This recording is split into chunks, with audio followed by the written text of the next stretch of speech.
का पानी जब हमारे बिहार से निकलता है तो लगे लगे बंगाल चला जाता है, और जो भी हमारे पास रोजी रोटी रहती है खत्म हो जाती है। तो मेरी पत्नी भी कहती है कि लागल लागल सजन धक्का सलम कलकत्ता चल गया, कितना आगे जाए।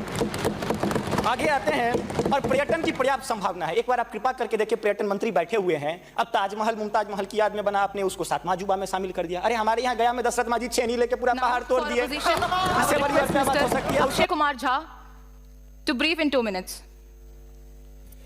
Thank you speaker ma'am. 2047 के विकसित भारत की परिकल्पना करते हुए हम पश्चिमी द्वार से बाहर निकल रहे थे, तभी पूर्वी द्वार में डॉक्टर एपीजे अब्दुल कलाम ने कहा कि अरे मेरे विकसित भारत 2020 की परिकल्पना को तो एनालिसिस करते जाओ।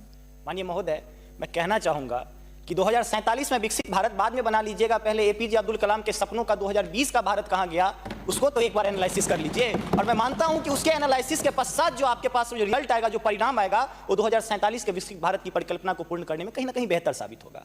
मैं उस क्षेत्र से आता हूं जो बिहार को 2 भाग में बांटती है, एक नॉर्थ बिहार, एक साउथ बिहार। हमारा मिथिला का रीजन 6 महीने बाढ़ के पानी से ग्रसित रहता है। जब मैं राज्य सरकार से पूछता हूं तो कहती है कि विदेश का मामला है भैया, नेपाल पानी छोड़ देता है, मैं क्या करूं, उधर से चना डैम बना देता है। अब तो राज्य में भी सरकार आपकी है, केंद्र में भी आपकी है, तो प्रभु कृपया कुछ तो मदद कीजिए। दूसरी बात, कोसी का संसद में कह दिया गया कि ड्रेस कोड ये होना चाहिए। अरे मैं बाढ़ के उस इलाके से आता हूं जहां आधा धोती पहन के संसद तक आना पड़ता है, न सड़क है न कुछ है, तो कैसे आऊंगा? उसी क्षेत्र का एक नंगा बच्चा हमसे कहता है कि साहब मैं बाढ़ से ग्रसित हूं, और दक्षिण बिहार का एक बच्चा कहता है कि मैं सुखाड़ से ग्रसित हूं, मेरे पास पीने के लिए पानी नहीं है।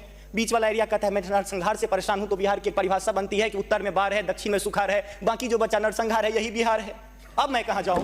तीसरी बात, मैं आता हूं कि आपने तो राम जी को अयोध्या में लाकर स्थापित कर दिया, जरा उनके ससुराल मिथिला पर भी ध्यान दीजिए। माँ सीता कब कब अग्नि परीक्षा देगी, उनके पुत्र हम कब कब अग्नि परीक्षा देते रहेंगे, हम पर भी तो थोड़ा ध्यान दीजिए प्रभु।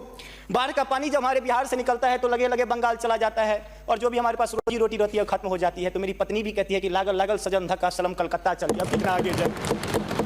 आगे आते हैं, और पर्यटन की पर्याप्त संभावना है। एक बार आप कृपा करके देखिए, पर्यटन मंत्री बैठे हुए हैं, अब ताजमहल मुमताज महल की याद में बना, आपने उसको 7वां अजूबा में शामिल कर दिया। अरे हमारे यहाँ गया में दशरथ माझी छेनी लेके पूरा पहाड़ तोड़ दिए। इससे बड़ी और क्या बात हो सकती है? उसको पर्यटन के लिए रखिए।